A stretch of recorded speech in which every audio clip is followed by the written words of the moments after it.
Iran নিয়ে বড় সিদ্ধান্ত নিতে হবে ট্রাম্প। খামেনির অফিসে হামলা, তিনি এখন কোথায়? ভেস্তে গেল কূটনৈতিক চেষ্টা, ইরানের সঙ্গে সংঘাত শুরু। মার্কিন বাহিনীও ইরানে হামলায় যোগ দিয়েছে, আল জাজিরা। ইরান নিয়ে বড় সিদ্ধান্ত নিতে হবে বলে জানিয়েছেন মার্কিন প্রেসিডেন্ট ডোনাল্ড ট্রাম্প। শুক্রবার তিনি জানান, কূটনৈতিক প্রচেষ্টা সন্তোষজনক ফল না দেওয়ায় ইরান প্রসঙ্গে কিভাবে এগোনো হবে তা নিয়ে তিনি একটি কঠিন সিদ্ধান্তের মুখে রয়েছেন। খবর সিএনএনের। টেক্সাসের কর্পাস ক্রিস্টিতে জ্বালানি ইস্যুতে বক্তব্য দিতে গিয়ে তিনি বলেন, আমাদের একটি বড় সিদ্ধান্ত নিতে হবে। তবে সিদ্ধান্তটি সহজ নয়। তিনি দাবি করেন, ইরান দীর্ঘদিন ধরে অসৎ আচরণে জড়িত। ট্রাম্প বলেন, ৪৭ বছর ধরে একটি দেশ মানুষের হাত পা উড়িয়ে দিচ্ছে। তবে ট্রাম্প জানান, ইরান চুক্তি করতে চায়, কিন্তু সেটি হতে হবে অর্থবহ চুক্তি।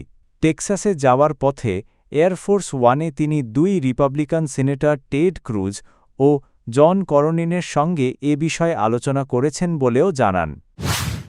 ইরানের সর্বোচ্চ নেতা আয়াতুল্লাহ আলী খামেনির অফিস টার্গেট করে হামলা চালিয়েছে ইসরায়েল ও যুক্তরাষ্ট্র। শনিবার ইরানের রাষ্ট্রীয় টেলিভিশনও বিস্ফোরণের খবর নিশ্চিত করেছে। সংবাদ সংস্থা রয়টার্সের সূত্রে জানা গেছে, খামেনি ইতিমধ্যেই তেহরান ত্যাগ করে নিরাপদ স্থানে স্থানান্তরিত হয়েছেন। তার বর্তমান অবস্থান সরকারিভাবে গোপন রাখা হয়েছে। স্থানীয়রা বিস্ফোরণ শুনেছেন এবং আশেপাশের এলাকা থেকে ধোঁয়ার কুণ্ডলী দেখা গেছে। হামলার সঙ্গে যুক্তরাষ্ট্রের সক্রিয় অংশগ্রহণও নিশ্চিত করা হয়েছে। ইসরায়েল ও যুক্তরাষ্ট্র সম্প্রতি ইরানের সঙ্গে কূটনৈতিক আলোচনার চেষ্টা করলেও কোনো সমাধানের পথ খুঁজে পায়নি। নিরাপত্তা সূত্র বলছে, শেষ ২৪ ঘণ্টায় তারা সিদ্ধান্ত নিয়েছে যে কোনো আলোচনার সুযোগ নেই। এরপরই সংঘাত শুরু হওয়ার সম্ভাবনা ইসরায়েলি সীমান্ত থেকে দেখা দেয়। ইতিমধ্যে ইসরায়েলের আকাশসীমা বন্ধ করা হয়েছে এবং সতর্কবার্তা জারি করা হয়েছে। ইসরায়েল ও যুক্তরাষ্ট্র সম্প্রতি ইরানের সঙ্গে কূটনৈতিক আলোচনার চেষ্টা করলেও কোনো সমাধানের পথ খুঁজে পায়নি। নিরাপত্তা সূত্র বলছে, শেষ ২৪ ঘণ্টায় তারা সিদ্ধান্ত নিয়েছে যে কোনো আলোচনার সুযোগ নেই। খবর আল জাজিরার। এরপরই সংঘাত শুরু হওয়ার সম্ভাবনা ইসরায়েলি সীমান্ত থেকে দেখা দিচ্ছে। ইতোমধ্যে ইসরায়েলের আকাশসীমা বন্ধ করা হয়েছে এবং সতর্কবার্তা জারি করা হয়েছে।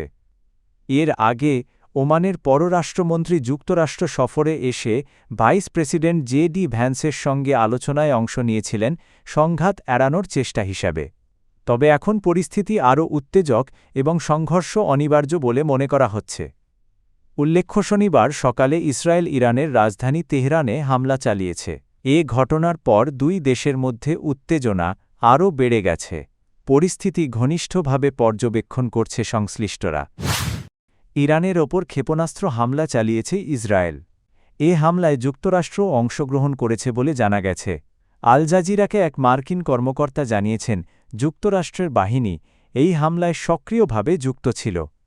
হামলার সময় তেহরানসহ দেশটির কয়েকটি জায়গায় বিস্ফোরণ শোনা গেছে।